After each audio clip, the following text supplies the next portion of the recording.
concept de William New York, à la base, ça devait être juste une tape en fait avec une pochette noire, c'est ça, enfin des samples non crédités, tout ça.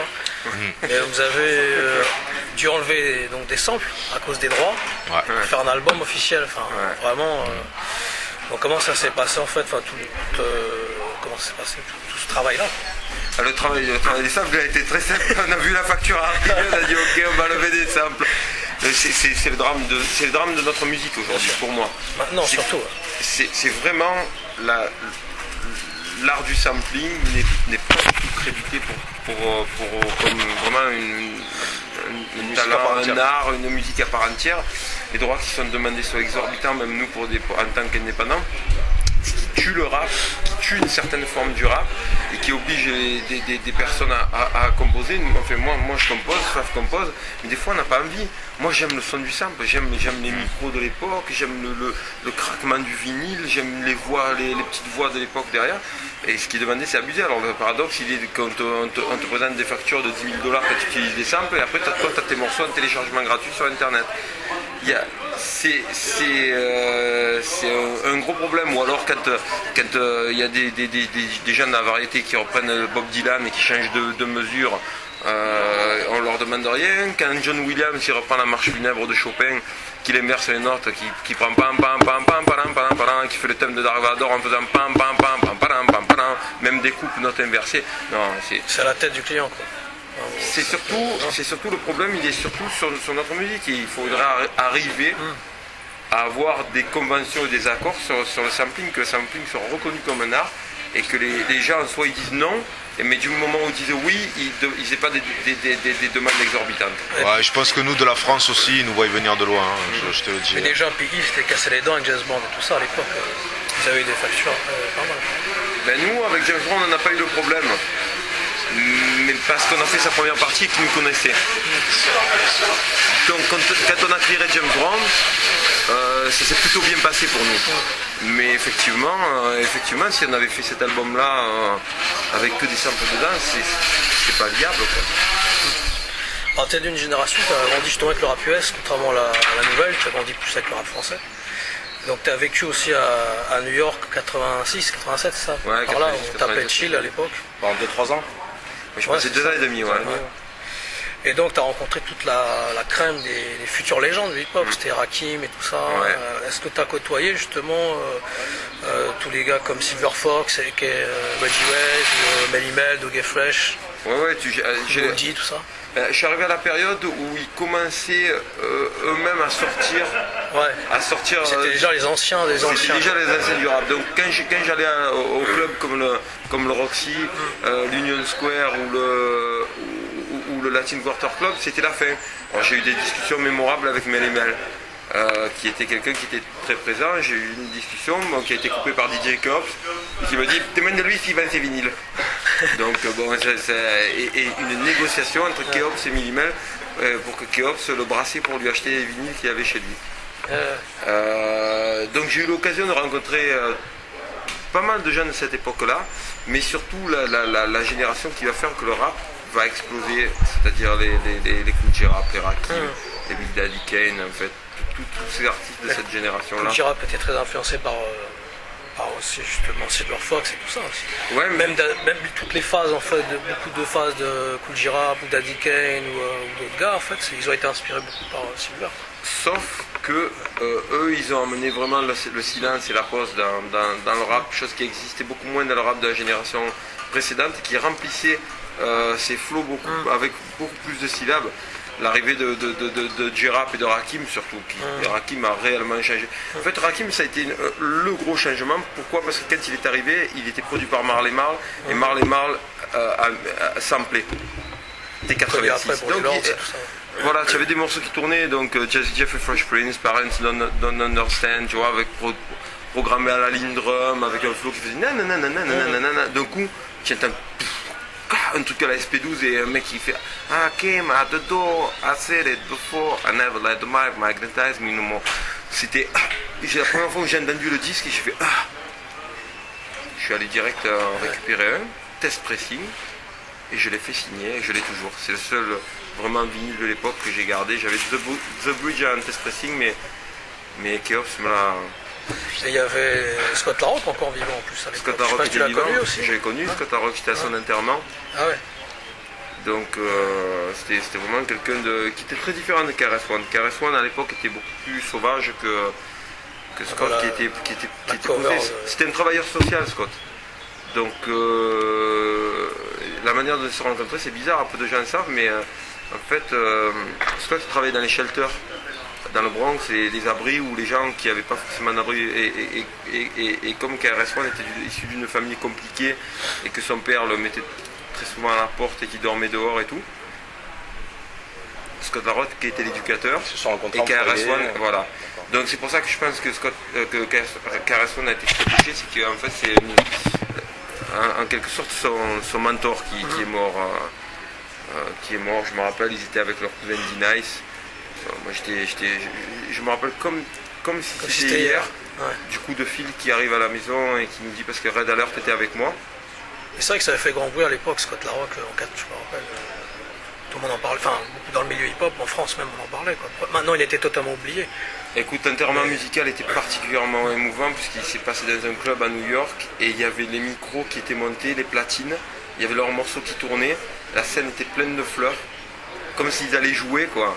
Et ils jouaient leur Criminal Minded et dans la salle il y avait énormément de filles, il y avait des cris.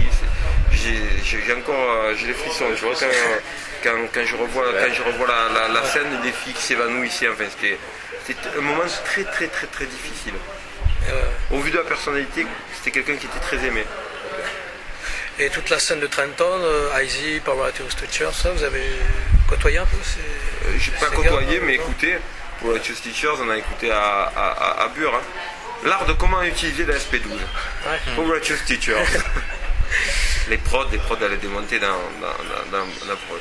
Et même dans YZ c'est le même genre de son. YZ J-Rock, I'm in Control of Things, c'est un morceau qui nous a énormément marqué, hein, avec le sample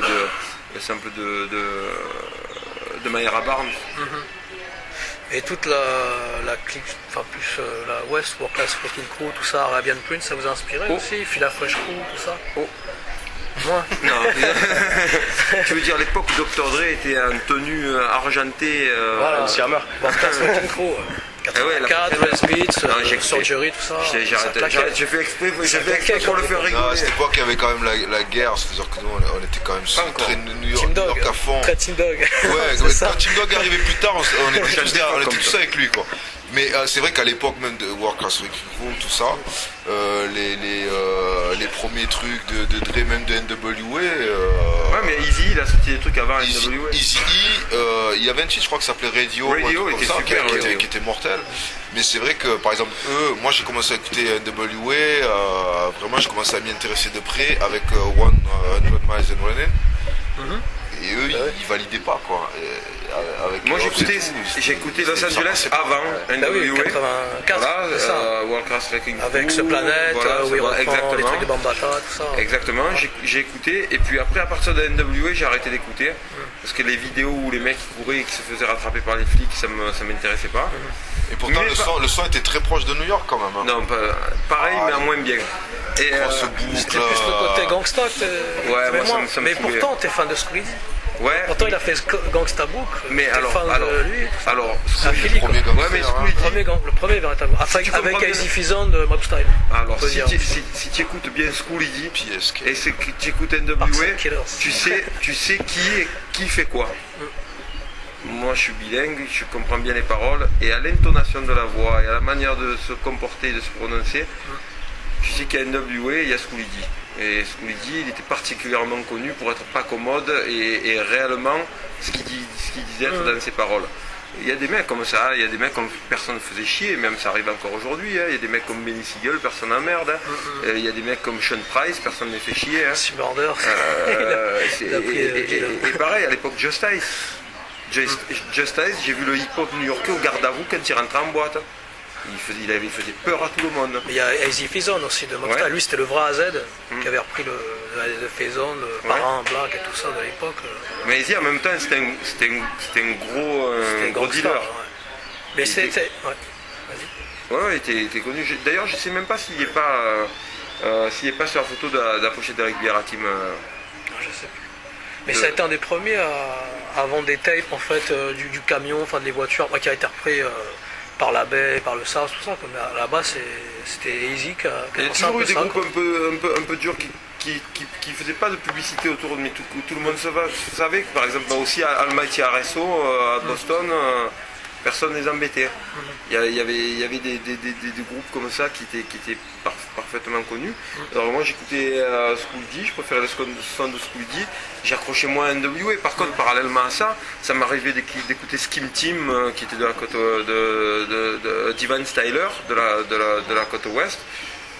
Alors que j'écoutais pas forcément le rap de. Mais il y avait pire, il y avait Tweety Boardlock, vous avez fait Fox House Bronx et tout ça, Fake Miami et tout ça, à l'époque. Tweety Boardlock, c'était un des membres c'était les Bloods and Crips en fait de l'époque. C'était les membres. Tout l'univers du rap. Non, mais ça c'est une ville qui est transparente. Je sais pas. Et tout ce qui est la Bay Area, t'as jamais écouté trop, la Mob Funk, Mike Mosley, tous ces producteurs, non, pas cela. Sam Bostic. Pas cela, moi j'écoute ceux qui sont de là-bas qui font un rap qui ressemble au rap de New York. Moi c'est De Farai, Evidence, Strong Arm Steady, Crondon. Voilà. Et à Philly, il y avait Cool C aussi. Hustlers aussi, dans le même style. Mais après, lui, il a pris cher aussi. Il a pris. Il est dans le couloir de la mort, quoi. Cool C, depuis ce qui est arrivé, tout ça. Et il y a Steady B aussi qui a. Steady B, il a pris Parfait. Parfait, ouais. Philadelphie, Steady B. Cool C, en fait, il avait tué une meuf, en fait, dans un braquage. Enfin, une histoire de fou. Sympa. Voilà. Par contre, le morceau de Steady B, Bring the Beat Back, c'était un méga hit.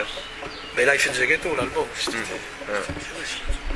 Et tout ce qui est Gogo, Washington, ça t'écoutais un petit peu là, Chuck Brown, ça t'a inspiré? Ouais, j'aimais bien.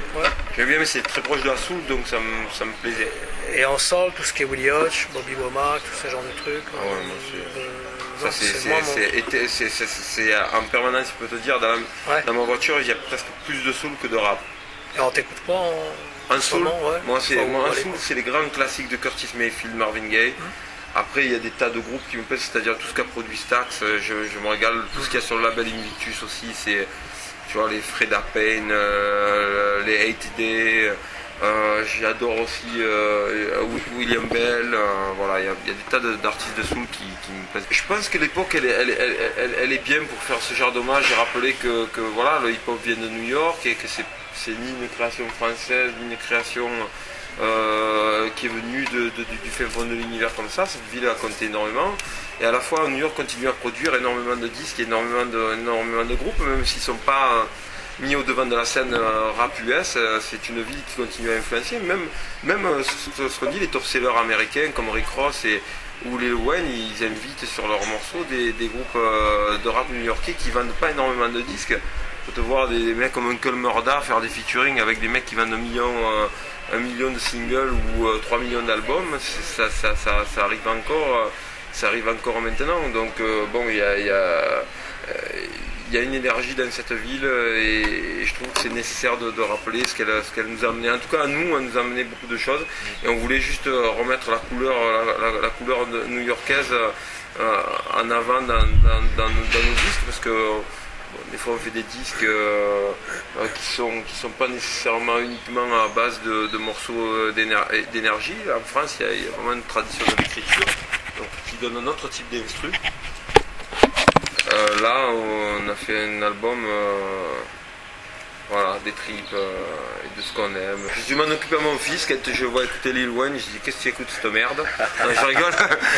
Quand j'écoute Young Money, je dis moi ça, je vais te mettre un bon couplet de Kool Giraffe, tu vas comprendre ce qui se passe. Paris, hein, c'est que j'ai fait exprès parce que lui, il est plus ouvert que moi et quand je sors ce genre de conneries, je sais que ça fait rigoler. Je suis d'accord pour la simple raison qu'à la base Cash Money Records, à la base il faisait du boom bap.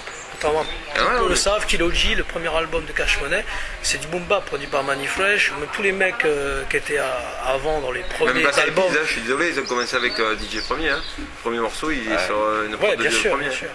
Mais ils avaient une identité qui n'avait rien à voir avec ce qui est devenu ensuite.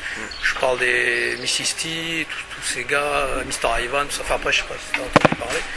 Mais c'est une époque qui a duré de 92 à 95 et la plupart ils sont morts. C'est Luke Skywalker et sa boîte à rythme qui a entraîné l'état de jeunes dans son sillon. On la connaît cette boîte à rythme. C'est celle d'Original Concept en 1984. Même Ghetto Boys, à la base, ils sont de New York. DJ Viciously, tout ça, Ah ouais ils sont de Brooklyn. Enfin, il était de Brooklyn. Je savais pas que Ghetto Boys, je croyais que c'était Les vraiment... premiers Ghetto Boys, c'était Ready Red de Trenton, et puis issus de après Def 4 et toute la clique de Royal Flush et tout ça, quoi. Raïm et tout ça. Flush, ouais. Mais c'est des Viciously là produits pour Royal Flush et tout ça, quoi. Et puis, Des magnifiques albums Royal Flush. c'était des mecs de la Generation en fait. Ouais. Après, sur Jukebox, à la base, c'est des mecs de New York. Sur Jukebox et tous les mecs de Ghetto Boys au début, 87, 86, c'était New York, quoi. Même Tupac, même Ice-T. Non, je voulais savoir ce que tu pensais de la polémique qu'il y avait par rapport aux Illuminati, tout ça. La réconciliation de Nas et de Jay-Z quand ils avaient fait le sigle maçonnique et tout ça. T'as des idées là-dessus? C'est des mecs qui font exprès pour provoquer. Il y a des branleurs sur internet qui répondent à ce qu'ils font. Ouais, mais Rick Ross, morceau Freemasons, il y a plein de trucs bizarres, quoi. Rascas, raciste, les mecs ils se réclament de trucs où ils rentreront jamais. Ils sont pleins de mode en ce moment. Ils se réclament d'appartenir à des choses dont ils n'appartiennent pas. Ils lisent un livre et après il faut parler d'eux. Et après ça donne des tas de mecs sur internet où ils disent oh mon dieu il a fait les triangles. Je vais leur faire un morceau, tu vas voir, parler de triangles, de rondes, de rectangles, de planètes.